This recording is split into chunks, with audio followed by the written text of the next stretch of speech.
And so, in the pursuit of success, criticism and rejection are inevitable. And these two terms are actually universal experience that transcend cultural and even geographical boundaries. On today's life, we're discussing navigating criticism and rejection. My name is Joyce Jakada. We're live on Facebook and YouTube at Equa Television International. Do well to join the conversation. Have you experienced rejection? Have you experienced criticism? How did you cope with such experiences? Share your thoughts with us on Facebook, YouTube at Equa Television International. Not doing this alone. I have Sambo Solomon Sabe, the SSS. Not the SSS, but this one is a different SSS, all the way from Awak. You're welcome to today's live. So you can say SSSA. Okay, A. SSSA. Oh, From wow. all the way From Awak. Awak. Oh, wow. Amazing. And then Prudence Burger from Tangale constituency. How you doing, Prudence? I'm doing great. We missed your set yesterday.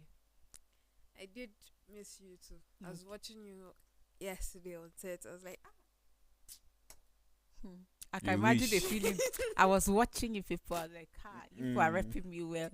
You're doing well. You know that kind of thing you're watching. And when I grow up, I would like to be like you. All right, good to have you.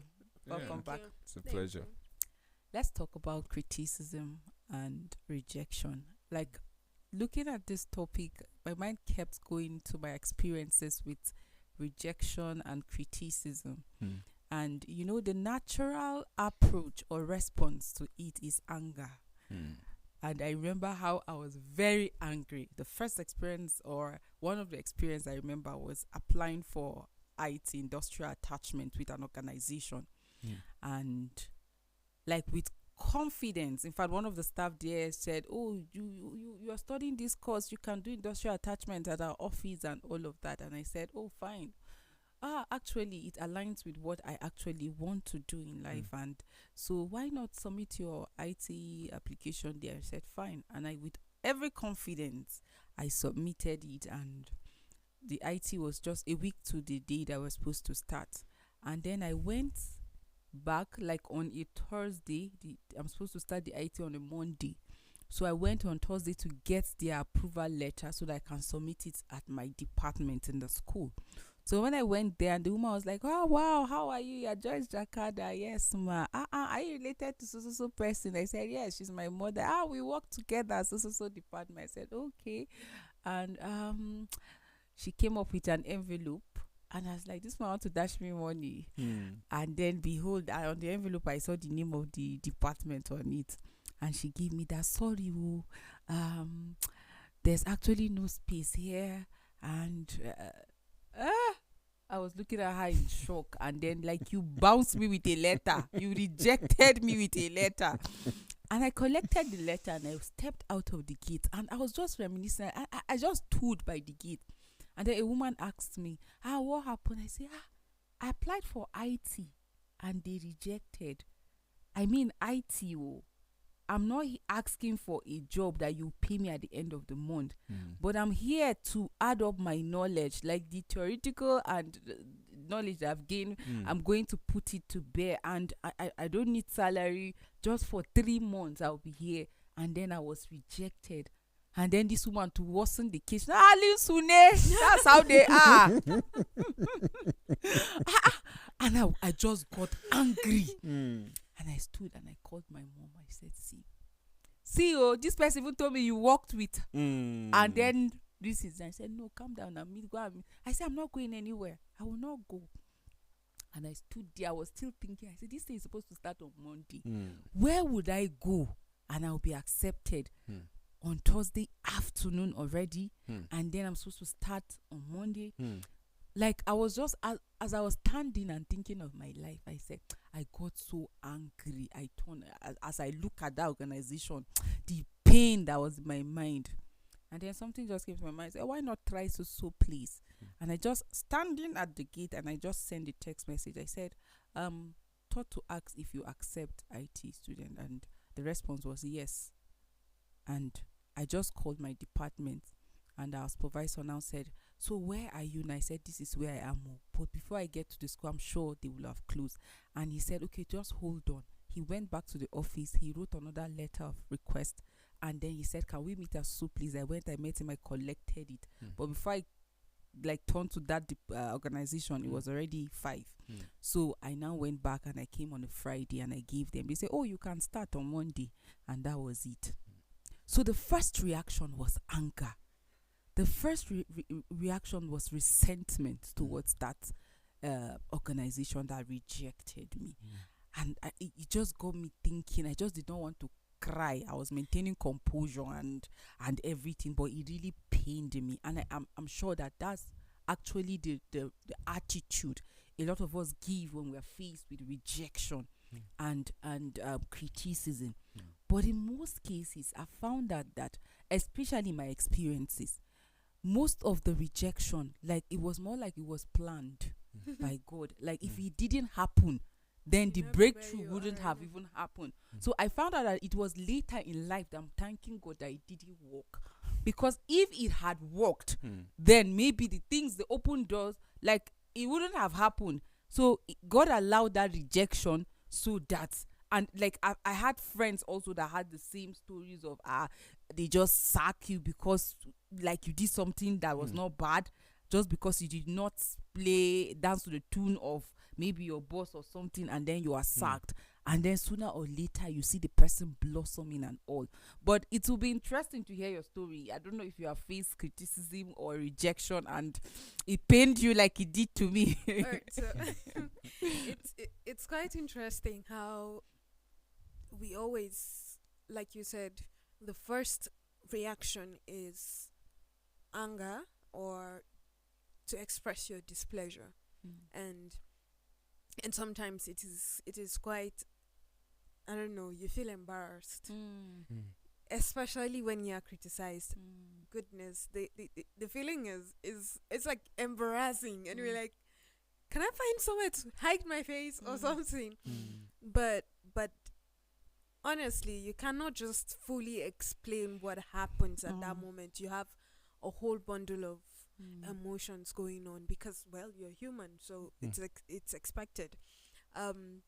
One incident I remembered is I was not service.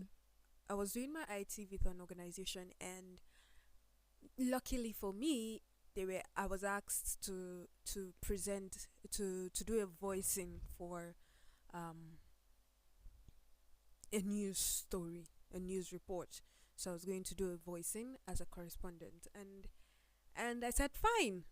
Wrote the scripts and everything. Everybody edited it and everything. I went to the studio to voice, and I started. I met someone rather in the studio. I met someone in the studio, and she said, "Go ahead, just sit down and do it." And she was sitting in the studio with me, and I started, and she said, "Stop, start again.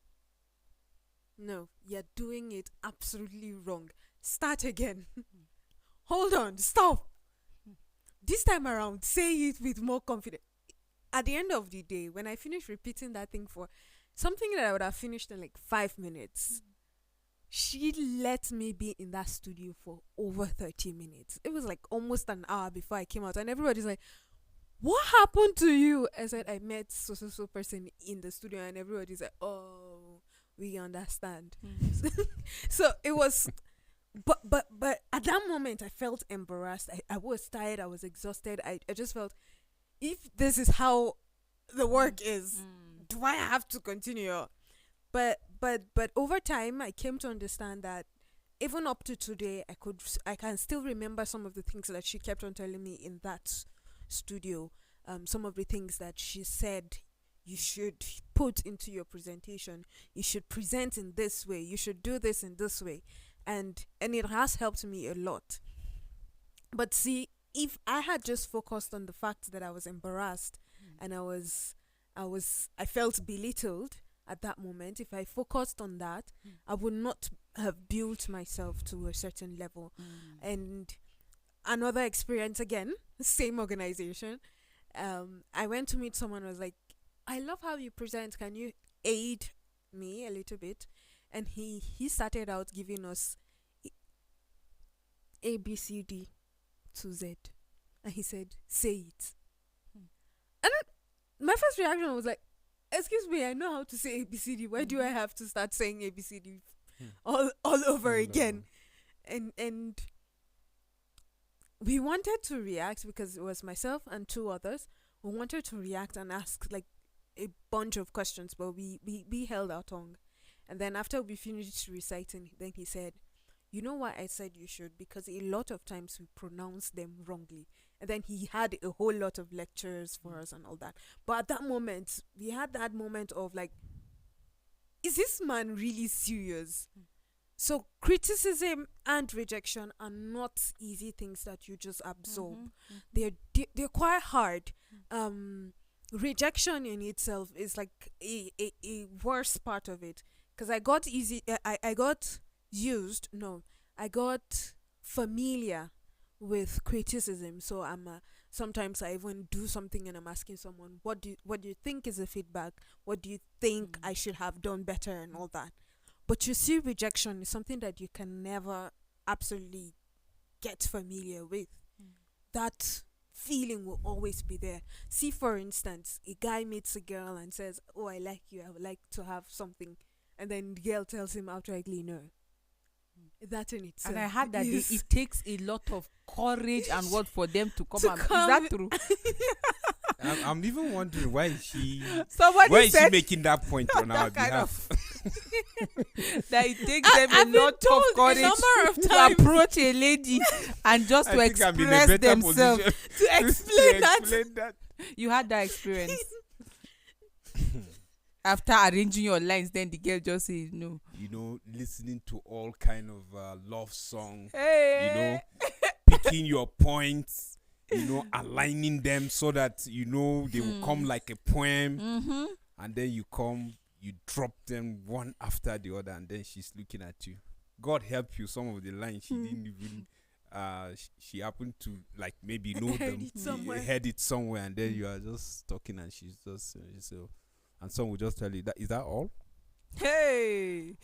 And you'll be like, wow, all this sleepless night, all this arrangement of words and whatnot, and then we iron your clothes, polish your shoe, and then you're just coming, and then behold, she's telling you, is that all? And she'll tell you, sorry. I remember if she just want to be nice, she'll tell you, okay, I will think about it. I remember telling someone that I about would think about it some years back. I said I would think about it, and he said, no, please give me the answer now, that when I go back, my friends will go and tell me to say no. And then his problem was the fact that we'll have to go and discuss it, and then that he knows that all of them will tell me to say no. I said, are you that bad? Like, you know, like Prudence rightly said, you know, that feeling of rejection is terrible. I think I don't know how properly someone will put it, but I think we have a different, we all have our different way of putting it, you know, when it comes to that particular feeling, because you cannot exactly say this is how it is, because the feelings varies. But one thing for sure that I know is a terrible feeling. Is a terrible feeling, you know. To some men, when you talk about approaching a lady and then she's giving you that total rejection of saying no, you know, so many questions come your mind. You know, you begin to think like, okay, is it that you are not that handsome? Is it that you are not that intelligent? Is it that you are not that you know, so many things will begin to come into your mind, and then to some will even make them to change environment. Yes, or change church. Yeah, I know. Simply I know because of a lady that the guy left her. They were all in the same church, so they were in a relationship for some years, and eventually he just ended the relationship only for him to introduce a different lady. And of course, because it's the same church now, and he was getting married to this lady, she left she changed denomination entirely. like she couldn't stand it. So she just left the denomination entirely. The feeling honestly is terrible Mm. because I know men out there will Can relate, right? can relate honestly, but it's a terrible feeling. Mm. You know, we all have emotions, and then everybody wants to feel good, Mm. right? Mm. Everybody want to feel appreciated. You know, you want to Yeah. have reasons why people will say, okay, this is the reason why I'm connected with you. You know, is either no, you are tall, that kind compliment. I love your complexion. I love the way you speak.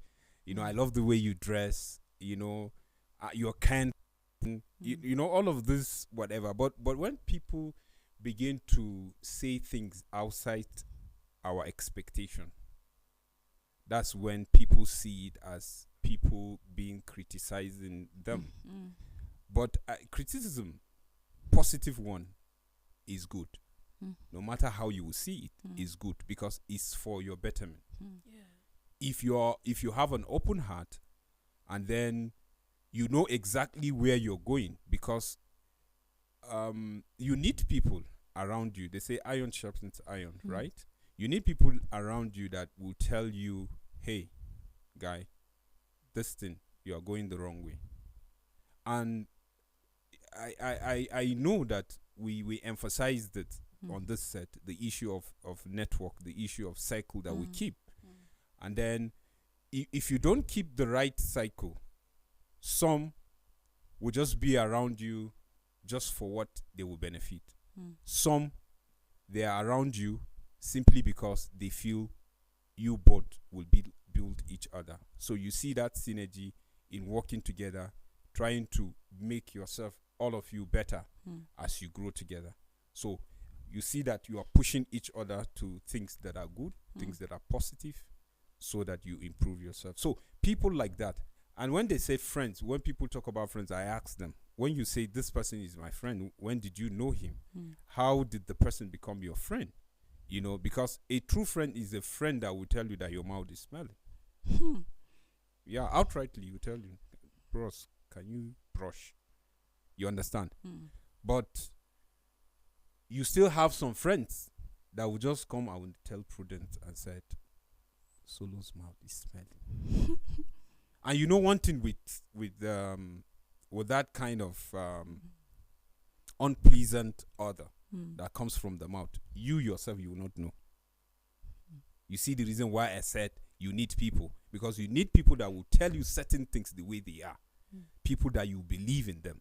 But sometimes we live in illusion that we just want to believe what we believe, even when you that is believing know that is lie. You know, I was going to look at it from this perspective as well. Like I said earlier on, you see, rejection and criticism, as far as success is concerned, it is inevitable. And these two words transcend cultures and even boundaries. So it means anywhere you go, you find it. Definitely, we are all humans, and it doesn't mean that we see things from the same perspective. So because of that alone, the different perspective, viewpoint, interest, our diversity, like you find criticism. Because I don't believe in your God, I can criticize your God or criticize your way of worship. You also don't believe in mine, you feel yours is right, you find yourself criticizing mine as well. So these things are inevitable because we are different people. But in a situation where what you are being rejected for or what you are being criticized for, you are actually guilty of it, what do? Because you talked earlier on about criticism being constructive as well. It is not entirely destructive. There are people that we know by nature they are destroyers. So whatever they see that is good, they don't build. What they do is they try to destroy. Once they see you are doing well on your job and what they tell you want to kill yourself, well, keep doing this, how much will they pay you? Like these are destructive, like criticism. But you see, there's somebody that will look at you and say, no, this thing you're trying to do, you won't get it right this way, try it that way. Or don't you think you should change your toothpaste or maybe get a mouthwash? That's constructive criticism. When somebody criticizes you because the person wants to build you.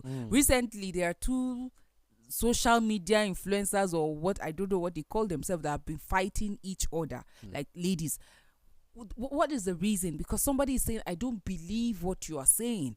The first lady came out to say that, I think girls can have more than one boyfriend, or you should have like 7 boyfriends.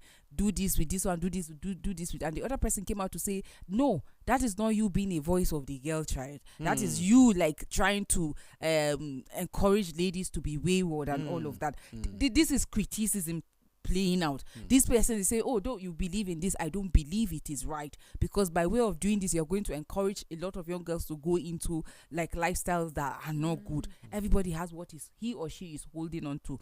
But what do you do as a person when you are faced with criticism and you are actually guilty of what you are being criticized for or what you are rejected for? A lot of times you find people getting angry. You always come to work late and you're being told, see, you're always coming to work late and it's called for, and you are angry and saying, this small boy is telling me what. But in the true sense of it, do you come to work late?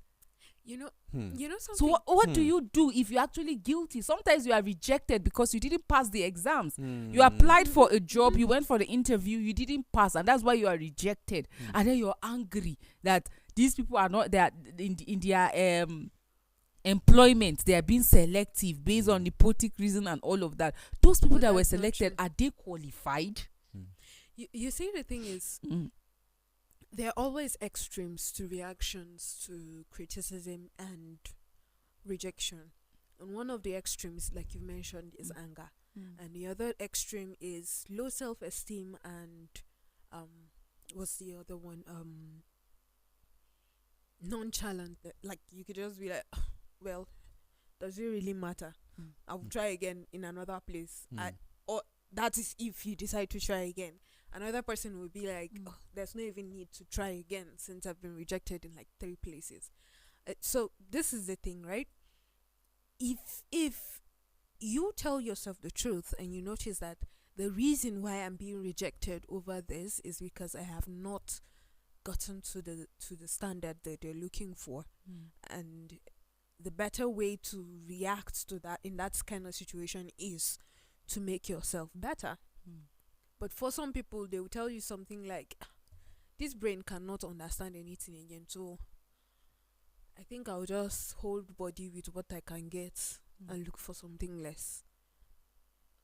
So there are different reactions, as I said earlier, but if you really want to make yourself better, if you are open to growing yourself, your best reaction is to check, okay, so yes, I'm displeased about this. You have to accept that you are not happy about it, and then accept the fact that this person gave you constructive criticism, or rather this person told you a reason for. So you have to look inwardly and see, is this reason valid? And if it is valid, how do I work on it? How do I make myself better so that tomorrow if I find myself in this kind of situation, I will not get the same response? So even if I do get the same response, I go back and make myself better again. There's this, while I was in secondary school, a teacher of ours always told us, if at first you don't succeed, you try and try again. Criticism, reject, and failure all have similarities, and one leads to the other and to the other. A critic could lead you to rejection, and it could also lead you to failure. That's if you don't work on it rightly. Or a criticism would take you to a point of reflection. Rejection also could take you to a point of reflection where at the end of the day it could lead you to success if you work on it right. So you have to look for what exactly is the end result I'm looking for. If it is success, then I would have to look back and reflect on myself and see, okay, so where exactly is what this person is saying, is it true or is it false? I do sing, and one time I finished singing, and the keyboardist was like, wow, Prudence, well done. You have any idea how many keys you just sang on? So we're like basically just following you on keys and keys and keys and keys. And I was like, how many keys? And he said, like, about 4. You switched for about 4 keys. And as a singer, if you've switched about 4 keys, you're like off the hook, off point. You don't know what you're doing. So I went back home and I got myself engaged with listening to certain music, and then I'm following them. I'm trying to see how I can keep myself on one key and all that. And the next time when I'm coming to sing and I'm not moving on keys, I feel pleased that I could overcome that. That was criticism playing out, but the way I reacted to it was on an entirely different level. So criticism is a good thing. Honestly, it is a good thing because it makes you a better person. Criticism is what makes you aware of where you are going wrong. That's constructive criticism.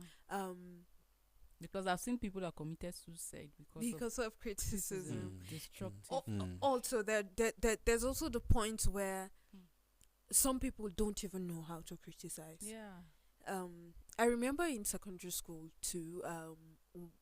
We were having practicals, food and nutrition, and a friend of mine looked for me from every corner, and when I came, and he said he was looking for me because he wanted me to come and taste his food. And I said, why? There are a lot of people here. And he said, the lot of people that are here would not tell me the truth the way you would tell me. And it's either they will tell me in a very offensive way and I will get angry, or they will just tell me that, oh wow, you're doing great. And I know that there's something wrong with it. So what do you think? What do you think? So because I know that you would give us details. No, the salt is too much. Maybe tomorrow you would lessen the salt. No, if you put a proportion of pepper to this level or things like that. And that's what he was expecting. So how you approach someone to criticize the person or to critique the person, let me use that word better, because critique is like you're pointing out what person has done good and what this person has done bad. It's constructive. You're looking at, okay, so you did great in this aspect, you did great in that aspect, but however, if you had done this way, it would have given you a better result. That is constructive criticism. That is something that would help build you. But when you're telling someone outrightly that you will never amount to something good if this is the way you are going to I think I shared it life. on today's life, how that during my registration, like the level coordinator, like first year, just filling a form. I've never filled form before. I've not done 100 level before somewhere. And I was filling this form and I made a mistake. And this woman looked at me angrily and said, I'm not sure you'll be able to read the exam question and pass. I was wondering, is it this mistake that warrant this statement? And I look at my life and I was reflecting, I'll not be able to read exam. Is that how the university system is difficult? That she's not sure I'll be able to read the question, understand and even answer the... Unfortunately, she was changed before we finished, and I wish she finished with us. No, thank God she didn't finish. Maybe she would have ensured that her prophecy came to pass. But then that was a destructive, and a lot of parents are also guilty of that. I'm just wasting my money on you. Destructive, or you look at your child and you say nonsense. You call the child wayward, hopeless. I just wasted that. Destructive criticism. And some of these children, wasted investment. Your child went to school, graduated with first class, but because he's not employed, you look at him and said wasted investment, because you thought that at the end of the day the child will get employed, will bring him back money to you, and now he's not employed. And every day you look at the child, wasted investment. He's drinking water, you insult him. He's eating food, you are abusing him. And I'm just wondering, you gave birth to the child, and the best way to approach, like, I know that we all have emotions, but we need to put it in check. Especially parents, they are guilty of this kind of criticism I agree. because you expected your child to come back with first position and the child came up with second. You compare him with his younger ones and you abuse him before them. And a lot of children grow believing that this is actually who they are. They tell you the younger one is better than this one, he's more intelligent than this one. This one does not know anything. Like, you say it to the child, and then the child grow up becoming the mumu that you have been calling him, and you're wondering that you've like, been prophesying. yes, and you're wondering that how did this happen? So, but it's really important that as individuals, I have seen so many cases that this destructive criticism have weakened a lot of people, have destroyed a lot of potentials, have made people not even attempt or do the things that ordinarily they would have been able to do because of what people that were so close to them said to them. But it's important that you as individuals know who you are. You know, I always talk about, who am I? Why am I existing? And that's why I always say that God has not given up on you. Don't let anyone give up on you. Sure. That you sleep, you wake up. It means there's an assignment that you need to fulfill. You need to, there's a reason why God did not take your life. He left you. You are still useful. So why would anybody's statement now make me feel terrible about myself or make me to change from being who I am because somebody is saying that you amount to nothing? You're not even the examiner. So how should your own statement matter at the end of the day? I know that I've had my share of criticism. I said in the journey of success, you will meet with it. Definitely. Yes. I've had a lot of people say things, some to like me directly, and some not to me directly, and sometimes I just smile. There are instances like I said, ordinarily the approach would be anger, but there are some criticism that I just smiled because who are you to even say that this person is not this good, or no, this thing that this person is doing, it should have been this so person. No, since it's not so person, go and make the person, since you have the power to do that, make the person who you actually want him to be. So I've had a lot of things, but the approach, like, it does not matter. That is not who I am. I had cause to like say that to myself.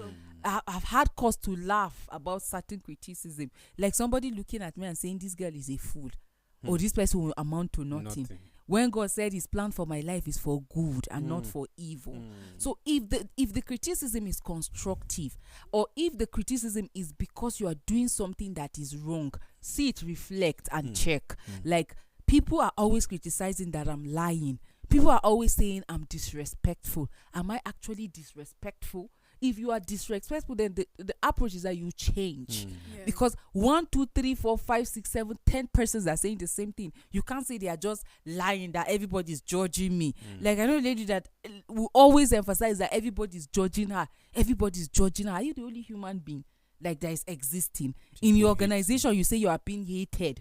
Why are you hated? So sometimes you ask yourself, why are you hated? If you are hated for standing for the truth or doing the right thing, then it shouldn't be cause for alarm. But if you are hated because you are doing the wrong thing, then you should change. Like, don't stay and say that's how I am, that's how God did not create you like that. The Bible says we are created in his image and likeness. You're having bad character and you are saying that's how I am, that's how God creates me. No, that's not who you are. You should change. We don't normally sit down and break our system to a smaller particles. I'm just trying to concur with you when you said this is how I'm created. Can we just sit down and break it to a smaller particles, and then you ask a simple question: who is God? If you say that's how you are being created, so from there, that will lead to the next question, or the next statement, or next sentence, because you ask yourself, who is God? Because if you are being created by God, who is God? Right? So you can have bad character, you can be arrogant, you can be irresponsible, and then when people are criticizing, when people are telling you this thing is not good, and I think this thing will cost you this, and then you are saying that's how I'm being created. You know, everything have been put in place for us to be better, and that is why you don't just you don't just give birth to a full-blown adult, Yeah. because God have set principle for everything. Mm. So there is a room. This is who you are. That is why God says he loved us when we were still sinners. Mm. So if God shows us that love when we were still sinners, and then now you come to the term of being responsible in the sense that taking responsibility of you accepting He this time around as your personal Lord and Savior. You say, behold, the old have passed away. Right? So you are a new creation now in God. So God knows that this is who you were. So now that you are in Him, this is the way to go. So He has already given you the principle and the guidelines for you to improve yourself to be better. That's why Paul will say, when you were babies, right? You take milk. But when you are grown up, that's when you are expected to chew bone. And we always say, how would you feel if you give birth to a child and then 2 years the child is still taking milk, is not even crawling, talk more of walking? You understand that kind of feeling? I know there are some parents there that they are battling with such kind of a problem they are going through. It's not easy. It's traumatizing, So how would you feel?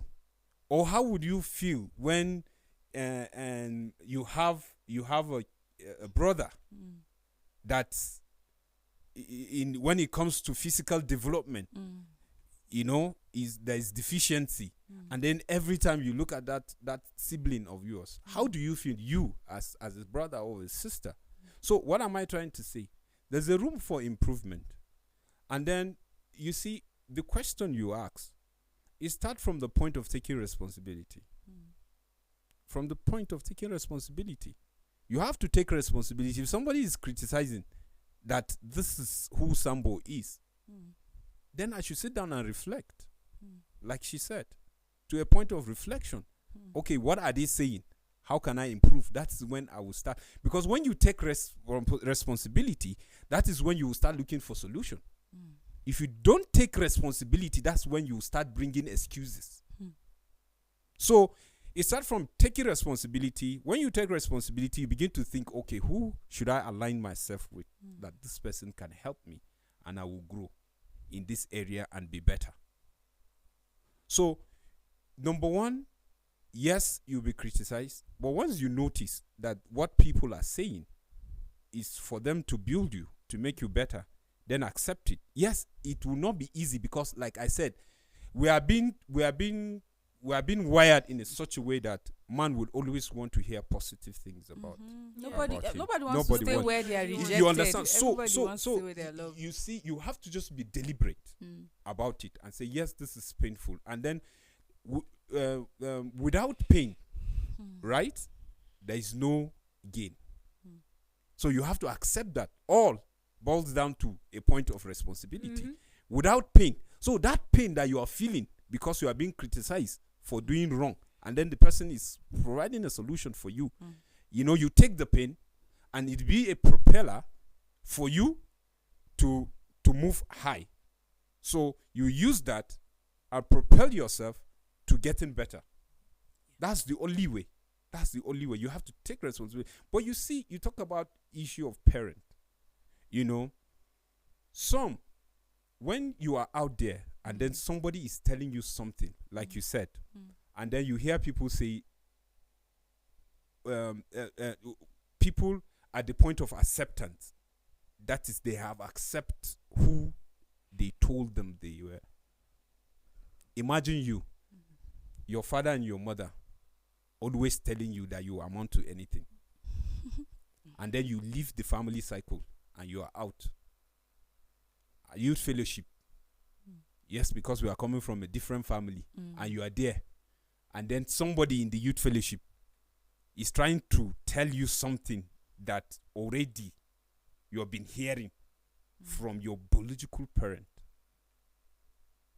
It will sound like they are just affirming, and truly like you will not amount to anything. Because any small mistake, somebody can just whisper that. And sometimes it's the strategy of the enemy. Yes, no. Because he knows there is a seed in Belittle you Mm. that you are supposed to Mm. produce fruit. So he will make sure that he bombards your brain, your mind, from hearing anything positive that will make that seed germinate and yield fruit. So he will keep bringing people that will punch negativity to you. So we just have to be careful again, because sometimes it's a strategy of the enemy. True. Yeah. So it is very, very important, like you said, parent, we should be very careful, because we are prophets to our children. Yeah. Anything you say concerning your child, you are prophesying, because God have placed you over them to give them direction. So we should be careful of what we tell our children. And then finally, God created us in his own image.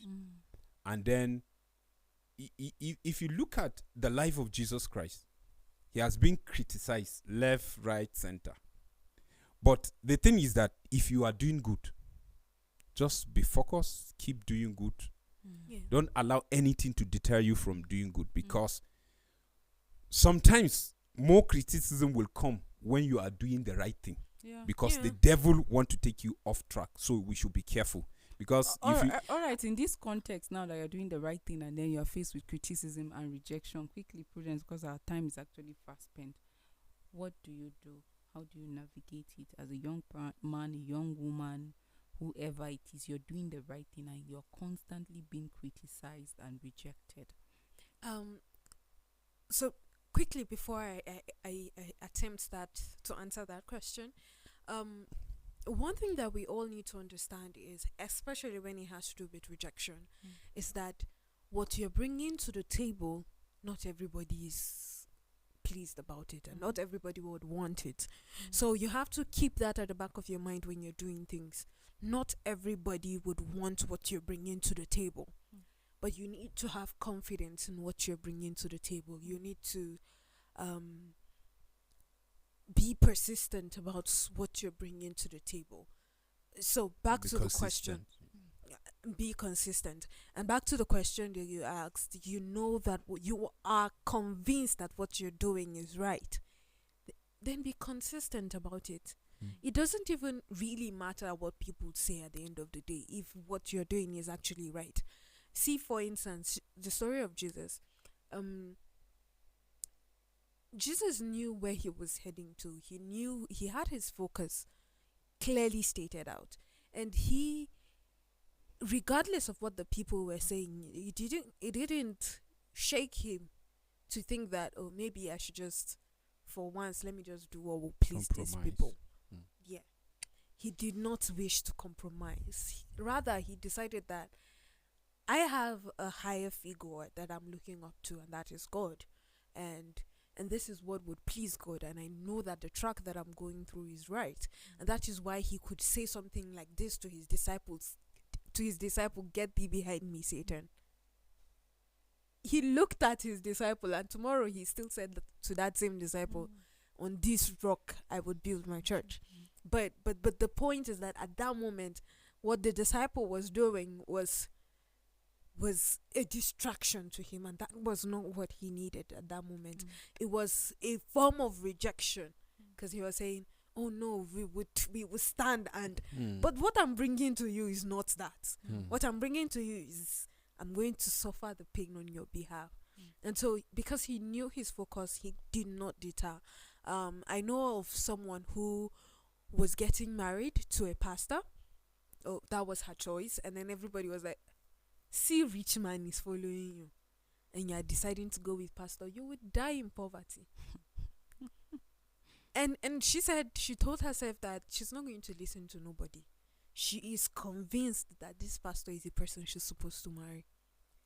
And 30 years down the road, she made a statement and said something like, if she had married any other person, she would have been long gone. This was the right person for her. So this is focus, because she knew where she was headed to, and she was convinced that this is the right direction to follow. She did not let societal pressure be a bane to her existence, because if she had bent to societal pressure, she might have found herself married to a rich man who did not even care about her, and she had a whole lot of health issues, but he would have not paid attention. But this pastor that everybody belittled is the same one that paid that much attention to her, followed her to all her hospital appointments, he went all out for her. And that is something about making decisions. If you know your purpose, you mentioned that earlier, you know your purpose, and we've drummed that on this set. Know why you are here. What is the reason that you are taking the step that you're taking? What is the reason for your decision? And what is the end result of your decision? If you already have that in perspective, whatever anyone is saying does not really matter. When rejection comes your way, it does not really matter. Instead, like Solomon said, it is a propeller for you to move ahead and go forward. So just put that into perspective when you're looking at rejection. When you're facing rejection, not everybody would want what you have to offer. And it's very important that we know that in the pursuit of massive success, rejection and criticism is inevitable. True. Because if you are aware of that on your journey or in your journey to success, you will definitely meet with criticism or rejection. But what do? Do you reverse? Do you change your mind? No, you keep going. Because like you rightly said, it can be a propeller. It will be what will push you or open doors like to greater opportunity. But what is more important is for you to be on the right track.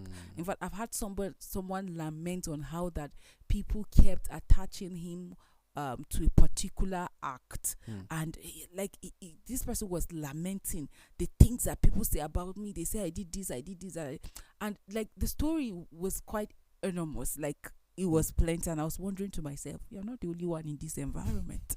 So why is this particular act tied to just you? Do you understand? So sometimes in most cases we approach it with, we want to fight it, but can you see it and reflect? If that criticism and the rejection you are facing is self-inflicted based on the wrong things that you're doing, can you retract your steps? We talk about even raising yourself, because there are times that maybe the criticism, the rejection you face is because of your background or the environment that you come from, or even your family. Can you raise your steps? Change it. Can you change the narrative if that is actually your story? But if you are on the right track and people are rejecting you because of your opinion, your viewpoint, your perspective, your interest, and you're certain that what you're doing is right, know that these things are inevitable. And in a context that you have diverse cultures, boundaries, and you are bound to face that. It's just a universal concept, rejection and criticism. So don't just be weighed down. Don't allow yourself to be swayed by the wind, but stay focused and ensure that you are actually on the right track. Thank you so much for doing this with me. And You're welcome. really appreciate our crew members. Thank you, Equa Executive, for this platform. Want to appreciate Equa Television supporters. Thank you, our viewers that joined us on social media platform. Hassan, Donjuma, Mata, Isa, we're grateful. Our editor, one and only editor and graphic designer, Victor Bundy, we are grateful. Yila, Samuel, Paul, Linda, Philip, Jerry, Damina, we are grateful for the transmission. Thank you, Moses, Jehu, and Jeff. We're also grateful to everyone that ensured that this production was a success. Won't forget our general manager, the brand new Margem Cham. I hope I the Margem Cham. The first, yes. We actually miss you on this set, and we hope to welcome you soon. Thank you all for doing this with us. We'll come your way tomorrow with relationship talk. Don't miss out. See you tomorrow.